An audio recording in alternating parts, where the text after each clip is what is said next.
नमस्कार, मैं रीमा प्रसाद। इस वक्त आप देख रहे हैं न्यूज 18 इंडिया और इस वक्त की सबसे बड़ी खबर इस वक्त हम आपको दिखाएंगे युद्ध से जुड़ी हुई। यूक्रेन के खिलाफ जब से पुतिन ने जंग का ऐलान किया है तब से वो सार्वजनिक जगहों पर बहुत ही कम नजर आते हैं। अभी कुछ ही दिन पहले मॉस्को में विजय दिवस की परेड के दौरान पुतिन दिखे थे।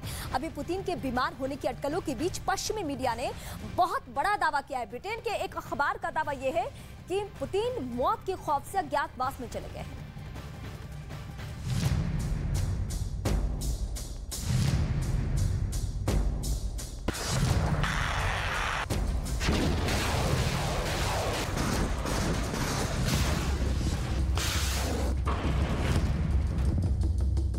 क्या रूसी राष्ट्रपति पुतिन सबसे अलग हो गए हैं?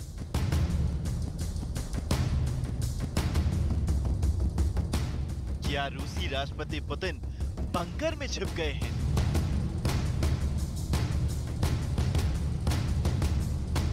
क्या पुतिन के खाने पीने में जहर चेक करती है टीम? क्या पुतिन को मौत का खौफ सता रहा है?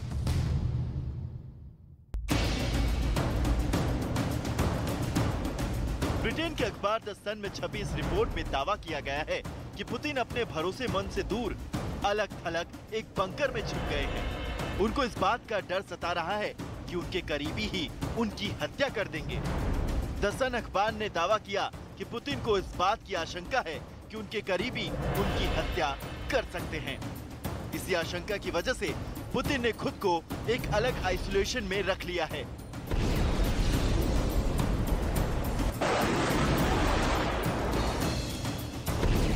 ब्रिटेन के अखबार द सन में लिखा गया है कि हजारों रूसी सैनिकों को यूक्रेन के युद्ध में झोंकने वाले रूसी राष्ट्रपति फ्रंट फुट पर रहने के बजाय अंडरग्राउंड हो चुके हैं।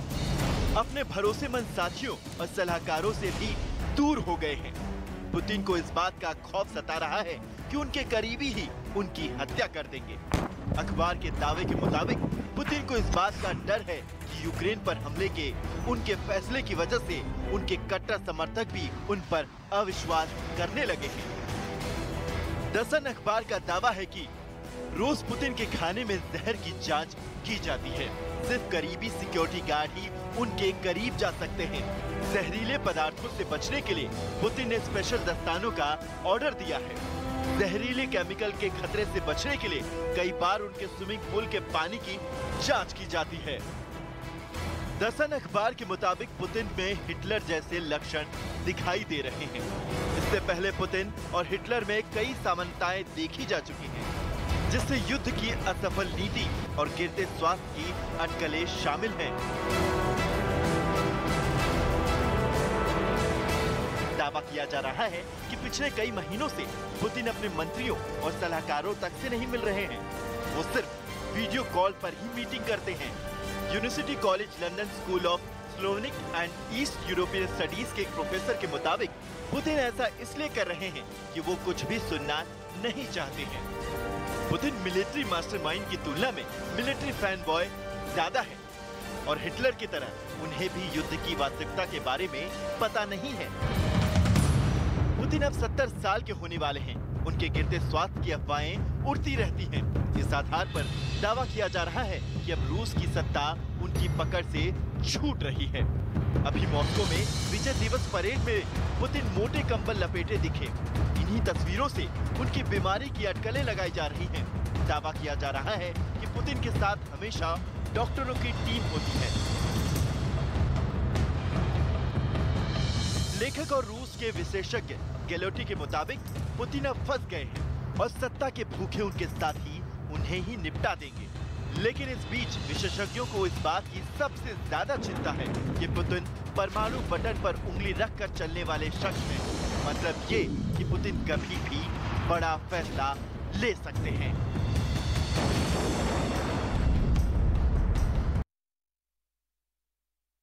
जंग में जीत वही हासिल करता है जिसके अंदर दुश्मन को चौंका देने की कला होती है और ज़ेलेंस्की इस कला में माहिर हो चुके हैं।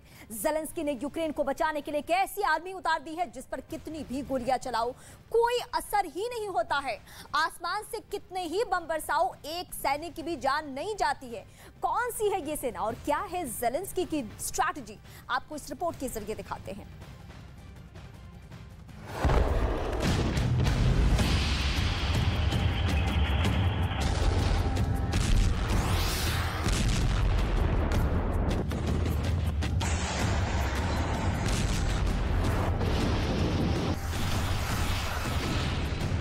यूक्रेन की जंग में पुतिन के साथ बहुत बड़ा धोखा हो गया है।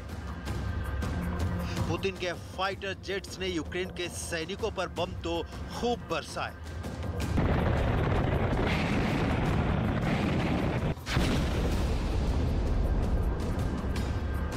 लेकिन ये सारे बम बेकार हो गए। आखिर क्यों?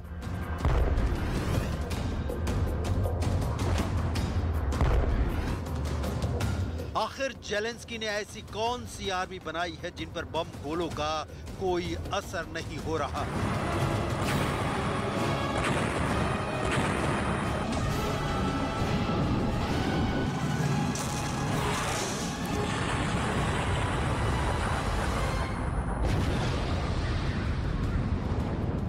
आखिर जेलेंस्की ने ये कौन सी डमी आर्मी बनाई है जो रबर की है? इस पर कितने ही बम बरसे, रूस के हजारों करोड़ों के बम धमाके के साथ धुएं में उड़ जाते हैं, लेकिन यूक्रेन की आर्मी का बाल भी बांका नहीं होता। आखिर क्या है जेलेंस्की की डमी आर्मी का रहस्य जिसने पुतिन की थल सेना और वायु सेना को कंफ्यूज कर दिया है?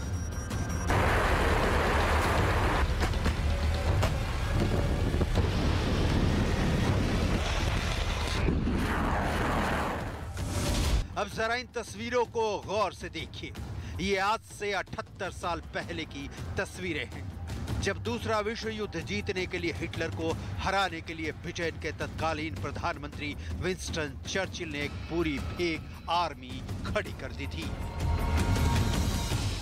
देखिए इन 78 साल पहले की तस्वीरों को।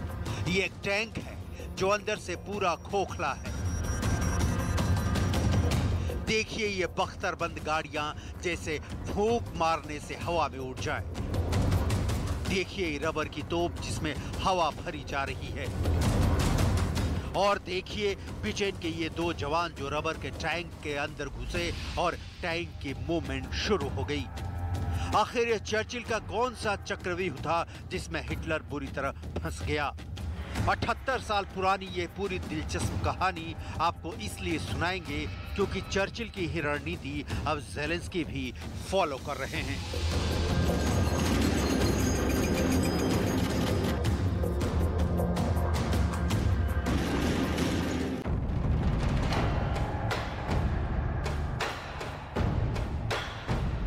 युद्ध लड़ना एक बहुत बड़ी कला है जिसको जेलेंस्की के कमांडर बहुत अच्छी तरह से जानते हैं। दरअसल खबर यह है कि जेलेंस्की के कमांडर्स ने खार्किव के अंदर बहुत सारे रबर के पुतले तैनात कर दिए थे। इन रबर के पुतलों को बाकायदा यूक्रेन आर्मी की ड्रेस पहनाई गई थी। इन पर यूक्रेन आर्मी की हेलमेट लगाई गई थी। इनके हाथों में राइफल्स थमाई गई और ये बिल्कुल निशाना लगाने की पोजीशन में रखे गए। अब यूरोप की मीडिया और कई पश्चिमी देशों के अखबारों में ये लेख छप रहे हैं कि रूस की आर्मी इन रबर के पुतलों को देखकर कंफ्यूज हो गई।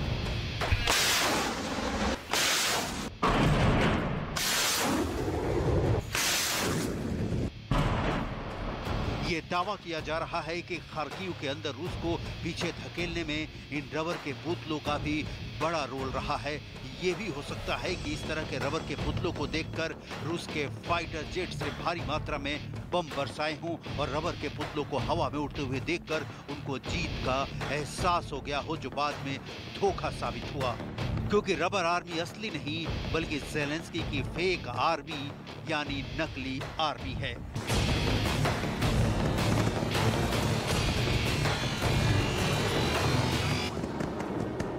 अब देखिए जेलेंस्की की इस रबर आर्मी पर अगर पुतिन के फाइटर जेट्स ने बम बरसाए होंगे तो न सिर्फ उनके बम बेकार हुए होंगे बल्कि उनको करोड़ों का नुकसान भी हुआ होगा, क्योंकि जंग का खर्च इकोनॉमी पर एक बहुत बड़ा बोझ होता है।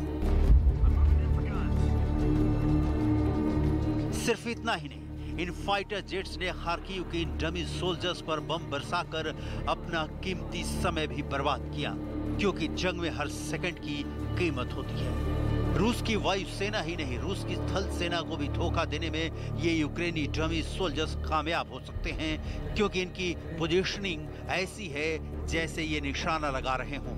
अब किसी पेड़ के पीछे ऐसे डमी सैनिकों को देखकर पूरी की पूरी बटालियन धोखा खा सकती है और रूसी फौज कई घंटे तक ऐसे जंगलों में यूक्रेन के रबर के सैनिकों के डर से रुकी रह सकती है। फायरिंग भी इन रबर के सैनिकों को पीछे नहीं धकेल सकती है, क्योंकि इनमें कोई जान ही नहीं होती है जो इनकी मौत होगी। ये दुश्मन की सेना को कंफ्यूज करने का एक बहुत बेहतरीन तरीका है।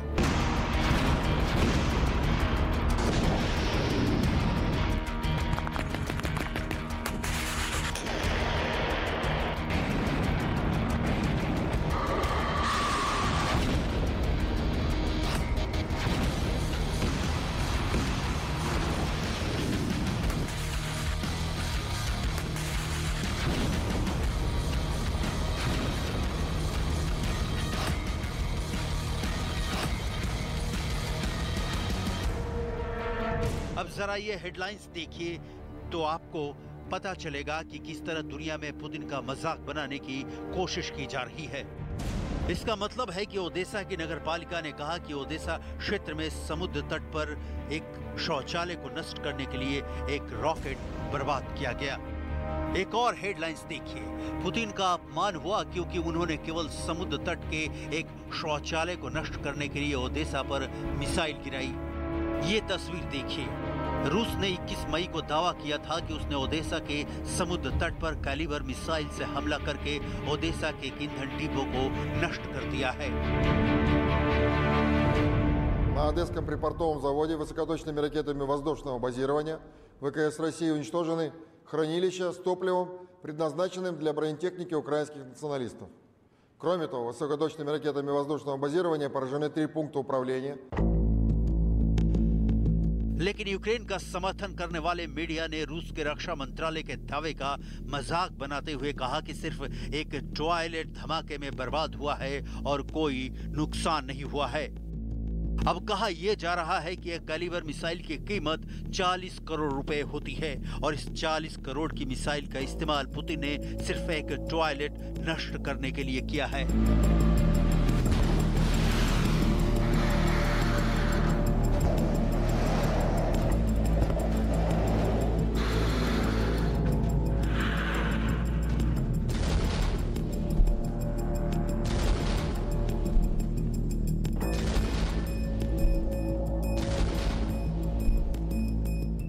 यानी एक तरफ ज़ेलेंस्की की डमी आर्मी की वजह से रूस का गोला बारूद बर्बाद हो रहा है और दूसरी तरफ रूस को आर्थिक चोट भी पहुंच रही है।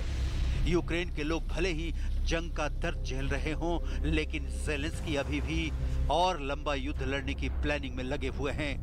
ज़ेलेंस्की ने एक इंटरव्यू में कहा है कि अब करीब 7 लाख यूक्रेनी सैनिक देश की रक्षा में सक्रिय रूप से भाग ले रहे हैं। इसकी तुलना में रूस ने 24 फरवरी को जब अपना आक्रमण शुरू किया था तब यूक्रेन के सैनिकों की संख्या करीब 2 लाख थी। यानी मामला साफ है, यूक्रेन की जनता का पूरा सपोर्ट ज़ेलेंस्की को मिल रहा है, तभी यूक्रेन के वॉलंटियर्स भी लड़ने के लिए आगे आ रहे हैं। इतना ही नहीं, यूक्रेन को लगातार बेलारूस के कुछ लड़ाकों का सपोर्ट भी मिल रहा है। पहले ये तस्वीरें देखिए।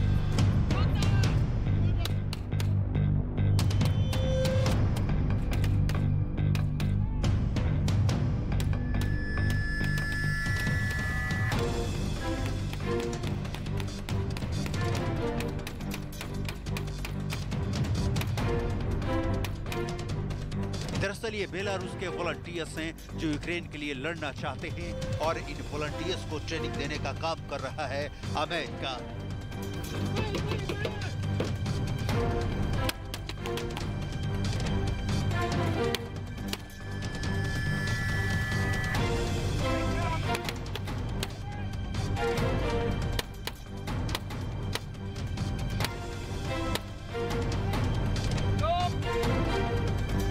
This entire battalion is people who, like Vadim, are tired of Lukashenko.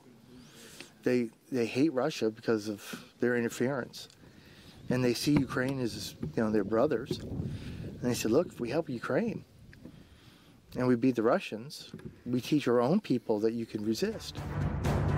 यानी अमेरिका यूक्रेन को हर तरह की मदद दे रहा है, आर्थिक मदद से लेकर सैन्य प्रशिक्षण तक। इसलिए ज़ेलेंस्की भी बाइडेन की तारीफ कर रहे हैं। Ситуація надзвичайно важка.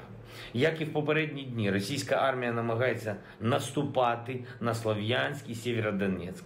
Збройні сили України стримують цей наступ кожен день, який наші захисники і захисниці відбивають у цих наступальних планів Росії. जिस तरह आज अमेरिका ज़ेलेंस्की के साथ खड़ा नजर आ रहा है, ठीक उसी तरह दूसरे विश्व युद्ध में अमेरिका ब्रिटेन के साथ कंधे से कंधा मिलाकर खड़ा था। तब जर्मनी के तानाशाह एडोल्फ हिटलर की सेनाएं पूरे यूरोप को रौंद रही थी।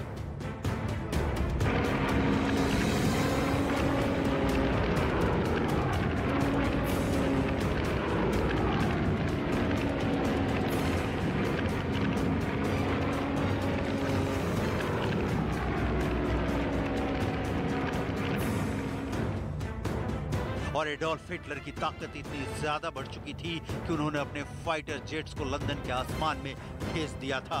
और उसके बाद हिटलर ने लंदन पर इतने बम बरसाए कि पूरा लंदन खंडहर में तब्दील हो गया था। ये खंडहर बने लंदन की ही ऐतिहासिक तस्वीरें हैं जो आप इस वक्त देख रहे हैं।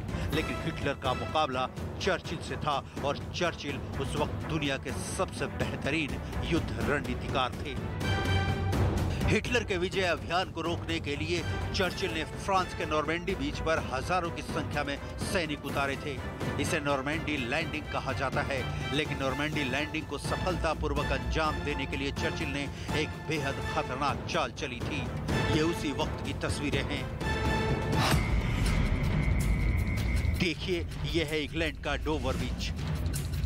जिस समय नॉर्मैंडी में ब्रिटेन और मित्र देशों को अपनी सेनाएं उतारनी थी, उसी बीच इंग्लैंड के डोवर बीच के पास ही चर्चिल ने पूरी फेक आर्मी खड़ी करवा दी। उस सीक्रेट ऑपरेशन का कोड था ऑपरेशन 45।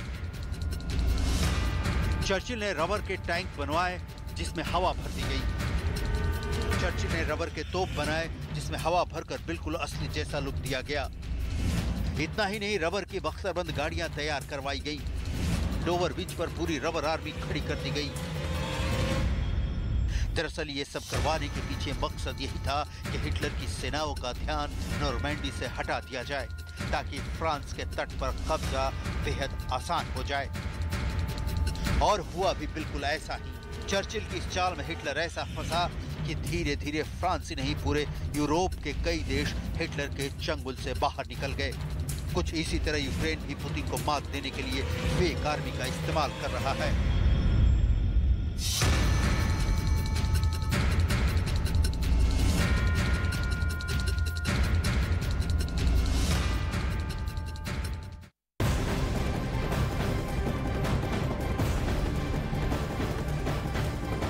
और इस वक्त बड़ी खबर रूस यूक्रेन युद्ध से जुड़ी हुई है। बड़ी खबर है, यूक्रेन का रूस पर पलटवार।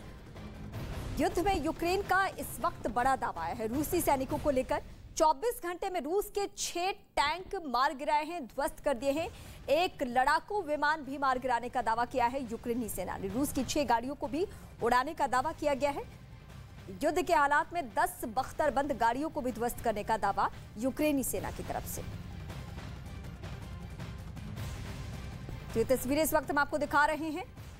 और बड़ी खबर ये कि यूक्रेन का दावा एक बार फिर से है कि बख्तरबंद गाड़ियां, लड़ाकू विमान, ये सभी रूसी टैंक ध्वस्त किए गए हैं इस युद्ध के हालात में। यानी अभी भी यूक्रेनी सेना डटकर मुकाबला कर रही है और अपने उन इलाकों को फिर से कंट्रोल में लेने की कोशिश कर रही है।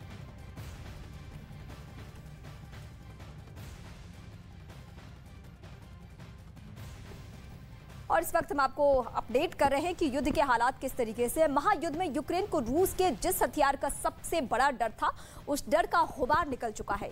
यूक्रेन ने क्या कदम उठाए हैं, ये इस वक्त हम आपको बताते हैं। यूक्रेन ने रूस के सबसे घातक थर्मोबैरिक बम पर कब्जे का दावा किया है। यही नहीं, यूक्रेन की ओर से उस बम के धमाके का वीडियो भी जारी किया गया है।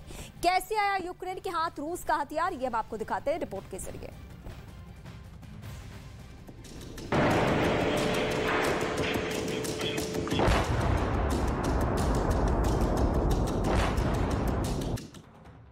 रूस के सबसे घातक बम की पहली झलक। Thermobaric bomb blast